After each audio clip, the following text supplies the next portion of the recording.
திருவண்ணாமலை சட்டமன்ற தொகுதி பாஜக வேட்பாளர் ஏழுமலைப்பட்டு நெசவு செய்யும் நெசவாளர்களை நேரில் சந்தித்து நெசவு செய்து தாமரை சின்னத்திற்கு வாக்கு சேகரித்தார்.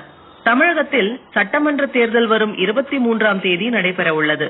தேசிய ஜனநாயக கூட்டணி சார்பில் திருவண்ணாமலை சட்டமன்ற தொகுதியில் சி. ஏழுமலை வேட்பாளராக தேர்வு செய்யப்பட்டு அனுதினமும் திருவண்ணாமலை சட்டமன்ற தொகுதியில் உள்ள பொதுமக்களிடம் தாமரை சின்னத்திற்கு வாக்கு சேகரித்து வருகிறார்.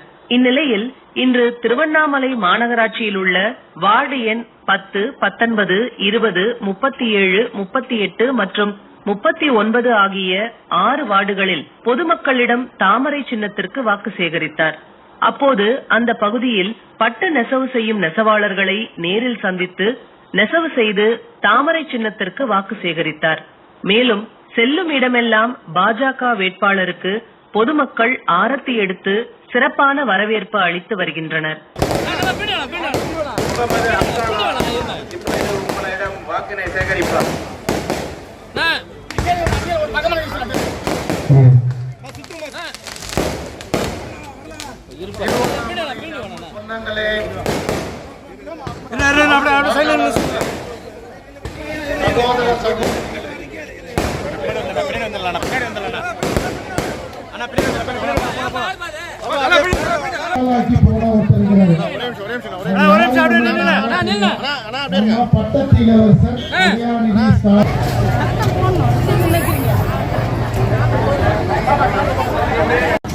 சார் அவர்களுக்கும் இந்த பகுதியில் இருக்கின்ற அத்தனை நிர்வாகிகளுக்கும் அன்பான பணிவான வணக்கத்தை நான் தெரிவித்துக் கொள்கிறேன்.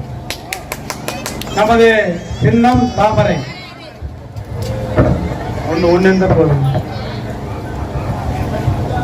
நமது சின்னம் தாமரை.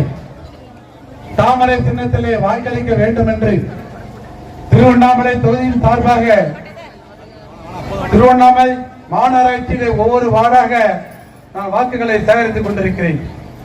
இருந்தாலும் இந்த வார்டில் கொடுத்திருக்கின்ற வரவேற்பு என் வாழ்நாளில் மறக்க முடியாத ஒரு நிகழ்வாக இருக்கிறது. அப்படிப்பட்ட அண்ணன் அவர்களுக்கு மீண்டும் ஒரு முறை நன்றி தெரிவித்துக் கொள்ள இவருக்காக ஒரு பெரிய கைச்சட்டலை நீங்கள் வழங்க பொறுக்குமாறு கேட்டுக்கொள்கிறேன்.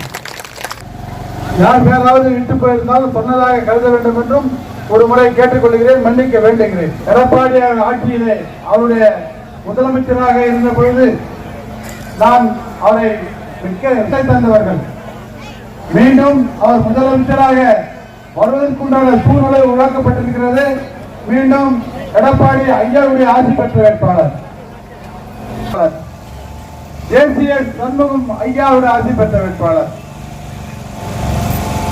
இப்படிப்பட்ட ஆட்சி பெற்ற பெரியவர்களோடு ஆட்சி பெற்று